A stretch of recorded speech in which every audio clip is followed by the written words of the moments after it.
स्वागत है आपका आपकी खबर में। और मैं हूं भानु प्रताप सिंह। आप देख रहे हैं आपकी खबर।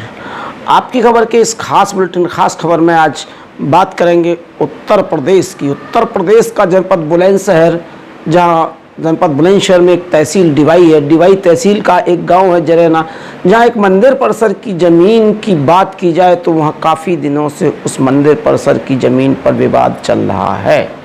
और विवाद भी किसी और का नहीं, विवाद भी एक ही समुदाय के लोगों का है और एक ही कहें तो एक ही समाज के लोगों का है। लेकिन कुछ लोग ऐसे हैं, आस्था की बात करते हैं, भगवान की बात करते हैं, लेकिन अगर बात स्वार्थ की आ जाए तो भगवान के नाम पर भी अवैध रूप से संपत्ति को कब्जाने से नहीं चूकते हैं। तो आज हम आपको लिए चलते हैं वहीं जहां पर इस तरह का एक कारनामा हुआ है, इस तरह की एक वारदात हुई है कि एक मंदिर परिसर की ज़मीन को भी एक भूमाफिया ने अपने पशु बांध करके, अपने ढोर डंगर बांध करके उस पर अवैध रूप से कब्जा कर रखा है। तो हम आपको दिखाएंगे एक वही रिपोर्ट, जो एक उस रिपोर्ट में आप देखेंगे कि किस तरह से उस मंदिर परिसर की ज़मीन पर एक भूमाफिया ने कब्जा किया हुआ है। तो आप बने रहिए हमारे साथ और देखते रहिए आपकी खबर।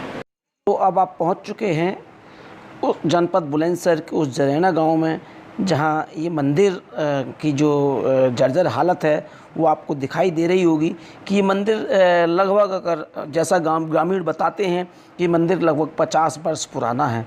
इस मंदिर का रखरखाव ठीक रखने के लिए, इसके आसपास साफ़ सफाई रखने के लिए यहाँ ग्रामीण इस मंदिर का पुनर्निर्माण कराना चाहते हैं। लेकिन आप देख सकते हैं किस हालत में मंदिर है और इसकी हालत क्या हो चुकी है। ये जर्जर अवस्था में खड़ा हुआ है और आप देख ही रहे हैं कि इस मंदिर की स्थिति को गांव के लोग सुधारना चाहते हैं।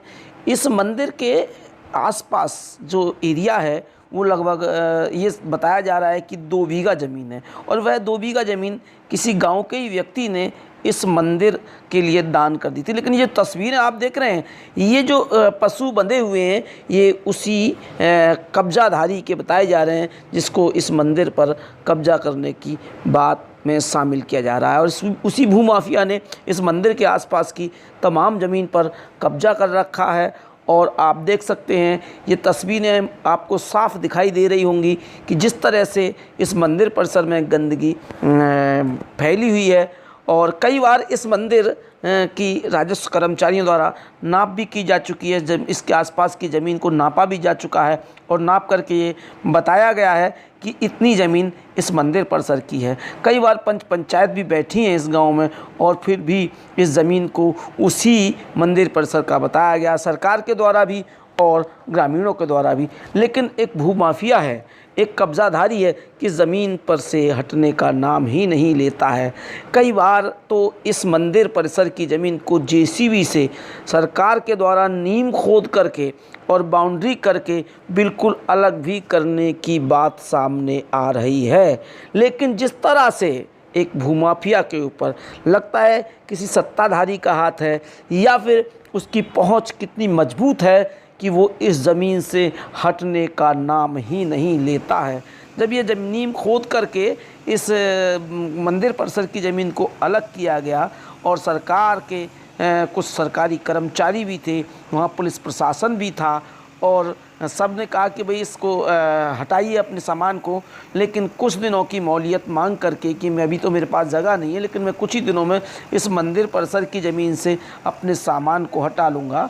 कुछ दिन की मोहलियत मांगी गई, लेकिन आज तक वो सामान नहीं हटाया गया है। उसी को लेकर के ग्रामीणों ने इकट्ठा होकर के डिवाई तहसील में एसडीएम को शिकायत करनी चाहिए। देखिए, मंदिर परिसर की ज़मीन की शिकायत करने कुछ ग्रामीण तहसील डिवाई जाते हैं और एसडीएम महोदया से इस बात पर संपर्क करते हैं कि भाई मंदिर परिसर की ज़मीन को खाली कराया जाए ताकि हम पुनर्निर्माण कर सकें मंदिर का और मंदिर के आसपास जो गंदगी फैली हुई है उसकी साफ़ सफाई कर सकें। लेकिन ग्रामीणों ने, आप देख सकते हैं, ग्रामीणों ने एक आरोप लगाया है कि एसडीएम महोदया ने हमारे साथ दुर्व्यवहार किया और हमें ऑफिस से फटकार कर भगा दिया और कहा कि कोरोना काल के समय आप इतने लोग इकट्ठे होकर के क्यों आए हैं।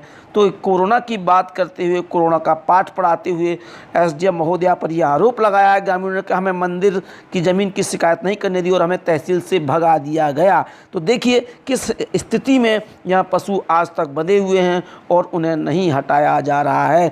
देखिए ग्रामीणों ने क्या कहा, ये आपके सामने रिपोर्ट में मौजूद है। क्या नाम है आपका, कहाँ के रहने वाले हो? सीमा नाम है, जराना के रहने अच्छा, वाली। तहसील परिसर में आए हो, किस समस्या को लेकर आए हो, क्या है? मंदिर की समस्या के लिए क्या है? क्या समस्या है आपकी? मंदिर बनना चाहिए, गांव में मंदिर नहीं है। मंदिर की जगह पे गंदगी हो रही है, उसको मंदिर की तरह जो पशु है उनको हटाया जाए, वहाँ पे मंदिर बनेगा। अच्छा, किसने पशु बांध रखे, वहाँ किसने कब्जा कर रखा है? जो पड़ोसी हैं जो मंदिर के अड़ोसी पड़ोसी हो। नाम बताओ। इसकी शिकायत की कहीं आपने?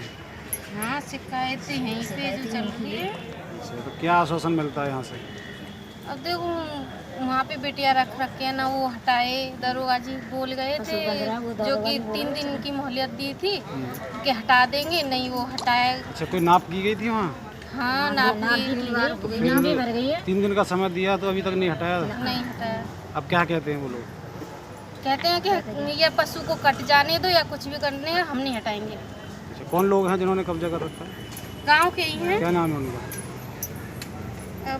गांव के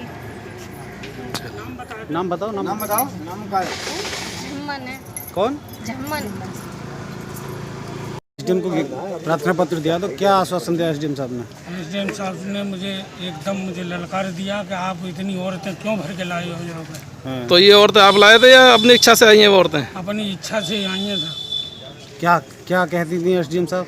एसडीएम साहब कह रही थी कि कोरोना चल रहा है और तुम इतनी औरतें एकदम भर के लाओ, पुलिस को खबर करो, इन्हें पकड़ो। अच्छा, और क्या कहा? और मैंने साहब फिर हाथ जोड़ कर विनती की, मैं साहब हम चले जाएंगे। तो वो लोग ऐसे ही जैसे भाजू की हमसे कह दी तो हम निकल आए। अच्छा, आपको भगा दिया ऑफिस से? ठीक। तो सुना आपने किस तरह से एक बुजुर्ग व्यक्ति को जिम्मेदारान अफसर, जिनकी जिम्मेदारी है शिकायत सुनना और शिकायत को दूर करना, वो शिकायत सुनने के बजाय किस तरह से एक बुजुर्ग व्यक्ति को जो अपनी फरियाद लेकर जाता है उसको किस तरह से फटकार कर भगा दिया जाता है, बल्कि उसकी शिकायत सुन करके उसकी शिकायत का निवारण करना चाहिए। लेकिन जिस तरह से बुजुर्ग आरोप लगा रहा है, क्या वह न्याय संगत है? क्या उसको न्याय मिल पाएगा? क्या वो उस ज़मीन पर ग्रामीण मंदिर बना पाएंगे? अगर इसी तरह भूमाफियाओं का कब्जा लगातार ज़मीनों पर होते रहे, और कब्जा आप देख भी रहे हैं किस तरह से तस्वीरें आपको बता रही हैं किस तरह से उस भूमाफिया ने उस मंदिर परिसर पर कब्जा कर रखा है, तो क्या जिम्मेदार अफसरों का ये जिम्मेदारी नहीं बनती कि वो उस ज़मीन से जाकर के उसके कब्जे को मुक्त कराएं और मंदिर परिसर की ज़मीन पर जो ग्रामीण उस मंदिर का पुनर्निर्माण करना चाहते हैं उसमें सहयोग करें? तो आप देखते रहें, हमारे साथ दूसरी खबर भी है और भी अन्य खबरों तक आपको ले चलेंगे, इसलिए आप देखते रहिए आपकी खबर। अब वक्त है छोटे से एक ब्रेक का, और ब्रेक के बाद फिर हाजिर होंगे। आप देखते रहें आपकी खबर। हमारे तहसील संवाददाता धर्मेंद्र कुमार की ये विशेष रिपोर्ट।